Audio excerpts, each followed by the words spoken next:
Hey guys, and welcome back to my kitchen. Today we are doing another episode of Cooking with Chef Jeff. So today we got a very special recipe for you. We are doing what's called Pico de Gallo, a Mexican treat that goes well with bread, fish, or any kind of side. So, very simple. We got some awesome ingredients today. We got some tomatoes, alright? So these we're going to need 2 tomatoes for this recipe in particular.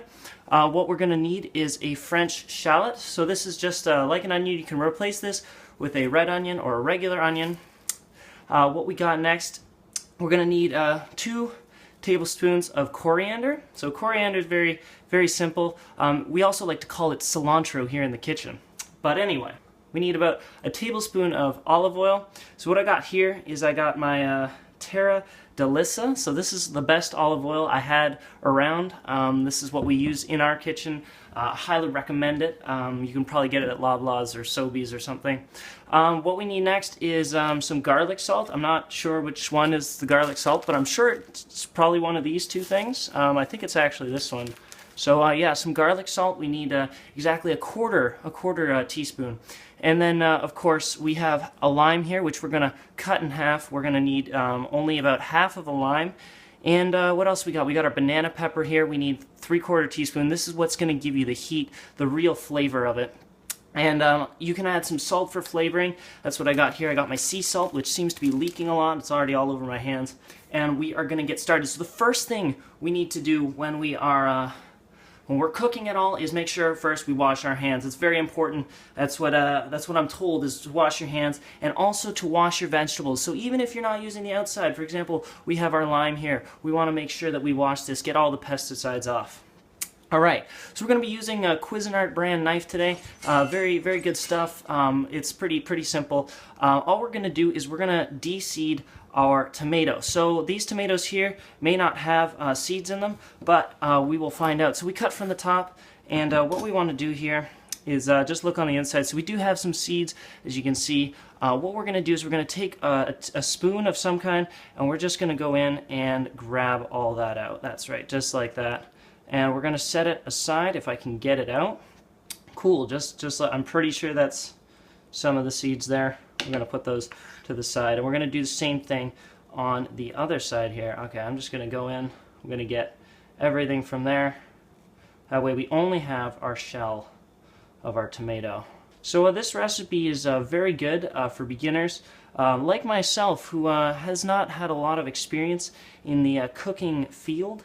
As you can see, I'm trying to cut with a spoon right now. So what I'm going to do now is we're going to chop up our tomato in nice little cubes. Alright, so we're going to cut it down in lengthwise first, always pressing down, 1, 2, just like that, nice and soft. Cool. Alright, so we're going to get a couple of these, and then we're going to cut it the other way now. So there we go.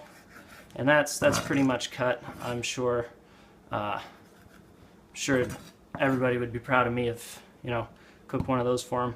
You can put this on bread, you can put this on fish, whatever it is you need for your recipe, whatever it is you're serving up for dinner. I'll be having salmon tonight. Maybe in a later tutorial I'll teach you guys how to do that. We're going to take our plate here, and we're just going to put it in the mixing bowl, trying not to put our tomato guts in there. So we're going to cut up another tomato really quick. Alright, so now that we got our tomatoes put together, they are in our bowl. Very nice, looking good. What we want to do now is we want to take our onion. So this is our French shallot, or oignon, as they call them, the French. We're going to take it, and we're basically going to chop it up, kind of like we did with our tomato. So we're going to cut off the top there, because I don't even know if you eat the top, but into this, I'm just going to throw it over here. Alright, so we're going to take it, we're going to go with the grain. I feel like that's an advisable thing to do. Honestly don't know though. Awesome job. Now I've made a mess of this first one here, but that's okay. I'm sure if we just chop it enough, that'll do good. Oh, you know what you should do though? You should really remove the skin from the onion. So we're gonna do that now before we put that in. That looks all about good. I'm sure people won't tell the difference. We're gonna throw these in to our bowl here. Hopefully they don't notice. Okay, awesome, great. So this time we're going to take off the skin. You see how that works? Very, very easy. We're going to peel the layers on it. Okay, so we are almost done now. Basically what we got to do is we got to take 3/4 of a tablespoon of this banana pepper. So this is what's going to add the heat, as I mentioned before. So we're going to chop it up. I don't think there's any cool things that I need to do with this. I don't know how much a tablespoon is, but I'm pretty sure it's not that much. Awesome banana peppers. We're going to use our measuring tool here for 3/4 of a tablespoon. We're going to put all these in here and just equalize that out. 3/4 of a tablespoon, or of a teaspoon. So there you go. Check those in there. We are going to take 1 tablespoon of olive oil. So again, we're going to measure that. We're going to look here. We got 1 tablespoon. We're going to put that down. Take our, what is it, Tierra de Lisa. I don't think I said that right. Yeah, it was close. Terra de Lisa. And yeah, so we're going to take our olive oil. Measure nice and carefully. Alright, perfect. I'm going to put that down. Take our bowl here. Alright, and plop that in there. Kind of mix it around. Very nice and simple. So we have our bowl here. We should be mixing this a little bit as we go. Man, these tomato slices are way too big. I'm not going to lie. But that's okay. Looks good for now.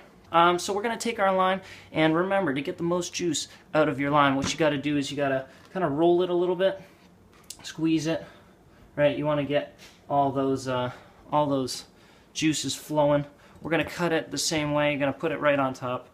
Cut down the middle, just like so. And there you have our lime. Now you can either squeeze directly, or if you want the most out of your lime, you use a juicer. Nice and simple. You put it on top, and we're going to squeeze all the way down. This will also eliminate any of the excess seeds that may fall in, so you don't have to deal with any of that. So there you go. Awesome. So now we got an empty seed there. Look at that. Very good. And so let's make sure all the juice is in there.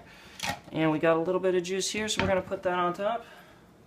Throw that on there. Very good. And we got our last step, 1/4 tablespoon of our garlic powder here. Now, usually you don't like to mix things when we do, but that's okay. So that's about right there. It's almost like a pinch. Throw that in on top. And then as much salt as you guys want. You don't have to put any salt in if you don't feel, but it's just a little bit to, you know, spice it up, give it some flavor. So we're gonna just put a little bit in our hands here. All right, that looks good. Sounds about right. And put it on top of our bowl here, just like that. And there you go. So that is how you make the pico de gallo. So let's just mix this up. That's all of our ingredients. Awesome. We're gonna mix this up nice and quick. And yeah, so this is pico de gallo.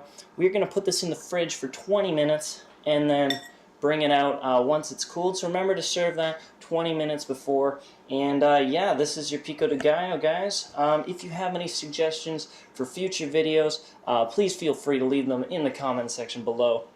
If you guys want to support this, feel free to give me some money. Follow me on Patreon. Give me on Twitch. We got a Kickstarter page going. We got everything. So anyway, guys, that's how you make pico de gallo, and we'll see you next time.